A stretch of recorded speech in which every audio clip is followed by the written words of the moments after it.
Bismillahirrahmanirrahim. Alhamdulillahirabbil alamin. Wassalatu wassalamu ala asyrafil anbiya'i wal mursalin wa ala alihi wa sahbihi ajma'in.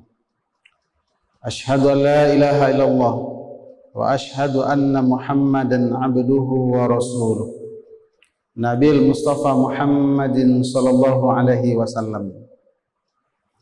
Uhayyukum bitahiyatil Islam, tahiyatas salam, tahiyat ahlil jannah.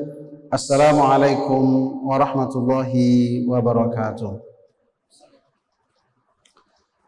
Bapak, Ibu, saudara kaum muslimin, kaum muslimat, sidang jemaah zuhur yang dimuliakan Allah Subhanahu wa taala.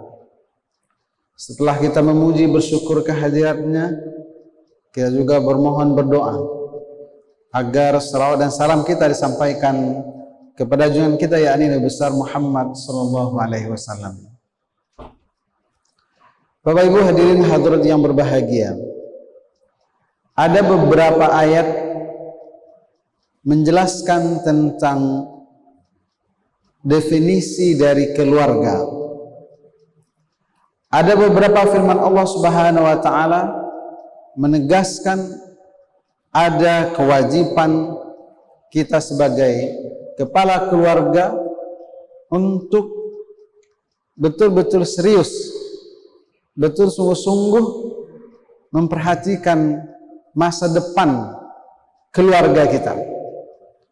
Dan keluarga yang dimaksud itu adalah keluarga inti, yaitu anak dan istri. Di antara ayat-ayat atau firman Allah itu adalah pertama surah An-Nisa ayat 9. Allah berfirman, A'udzu billahi minasyaitonir rajim. Bismillahirrahmanirrahim. Wa yakhshal ladzina law taraku min khalfihim dzurriyyatan di'afa khafu 'alaihim wal yattaqullaha falyaqulu qawlan sadida. Hendaklah kita khawatir, cemas kalau seandainya nanti meninggalkan anak cucu, generasi di belakang kita atau sesudah kita adalah generasi anak cucu yang lemah. Kalimat yang digunakan oleh Allah adalah kalimat nakirah, dhi'afa, lemah secara umum.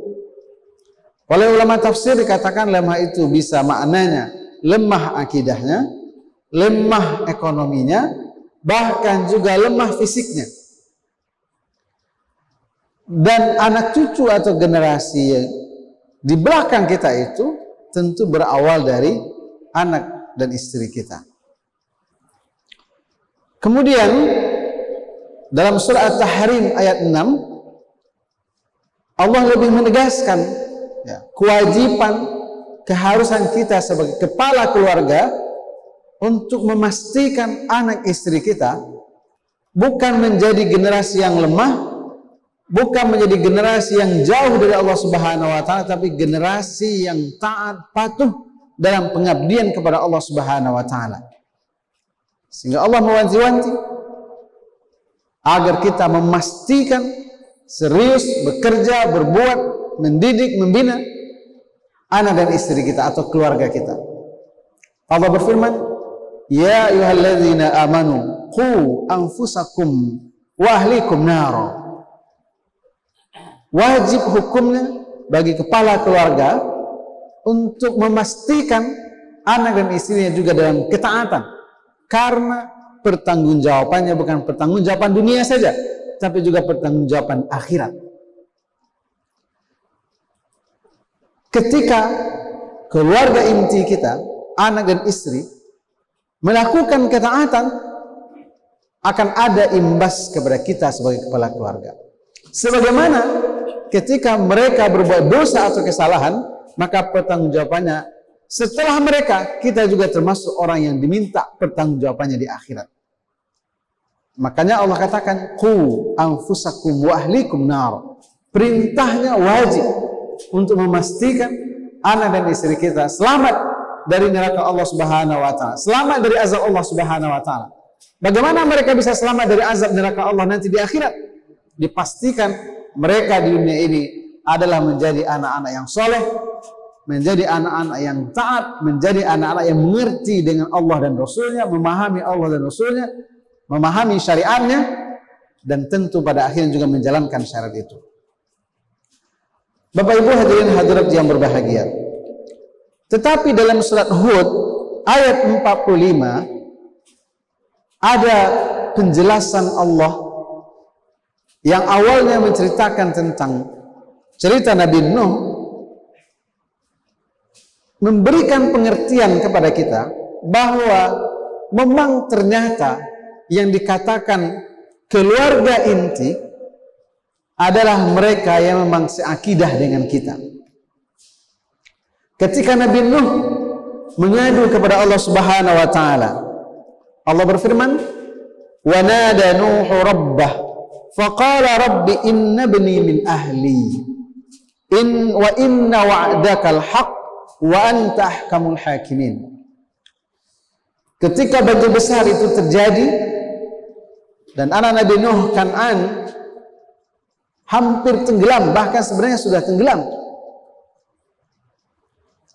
Nabi Nuh mengadu kepada Allah Subhanahu wa taala, "Ya Allah, itu anak saya yang hampir tenggelam, yang hanyut itu adalah anak saya. Dan engkau mengatakan bahwa janjimu adalah benar." Apa yang dimaksud oleh Nabi Nuh? Janji Allah itu benar. Allah akan menyelamatkan keluarganya.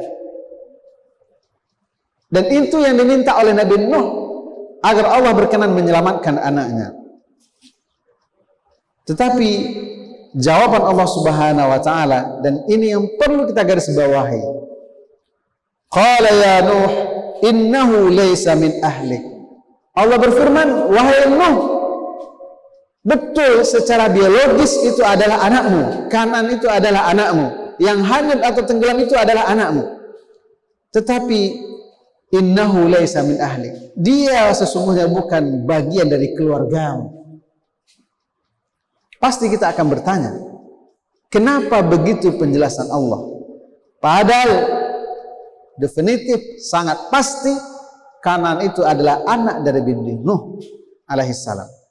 Jawaban Allah, innahu amalun ghairu sholih, karena dia tidak beramal soleh, karena dia berbuat maksiat, karena dia durhaka. Penjelasan Allah ini sebenarnya menguatkan apa cerita sebelumnya, ketika Nabi Nuh mengajak anak dan istrinya dan kaumnya untuk naik ke dalam kapal. Mereka menolak. Mereka mengatakan mereka akan menyelamatkan diri ke gunung. Ternyata gunung pun juga tenggelam. Ini bukti bahwa yang dikatakan keluarga itu pada akhirnya di akhirat kelak adalah mereka yang memang seakidah, yang sejalan dengan kita. Maka wajar dalam surah At-Tahrim Allah memerintahkan kepada kita untuk berbuat, untuk bekerja, untuk mendidik, untuk membina anak dan istri kita. Karena pada akhirnya di akhirat bukan hubungan nasab yang menjadi penentu. Yang menjadi penentu di akhirat adalah amal. Yang menjadi penentu di akhirat adalah ketaatan. Kalau kita sama-sama melakukan amal soleh, maka kita berhak masuk ke dalam surga Allah secara bersama-sama, sebagaimana kita di dunia ini juga hidup bersama-sama. Tetapi kalau seandainya berbeda akidah, berbeda keyakinan, walaupun secara nasab ada hubungan biologis, betul-betul anak kita, tapi karena berbeda akidah, berbeda keyakinan, maka di akhirat kelak akan terpisah. Yang taat, ikhlas, beribadah di dunia ini, insya Allah akan mendapatkan balasannya, surga, ganjaran bagi orang-orang yang beramal soleh. Yang berbuat dosa, yang berbeda akidah, yang berbeda keyakinan, yang berbuat maksiat, pada akhirnya juga akan sama mendapatkan ganjaran. Walaupun di dunia ada hubungan secara nasab, secara keturunan, walaupun ada hubungan tali darah, di akhirat bukan itu yang jadi. Kata kuncinya adalah amal soleh.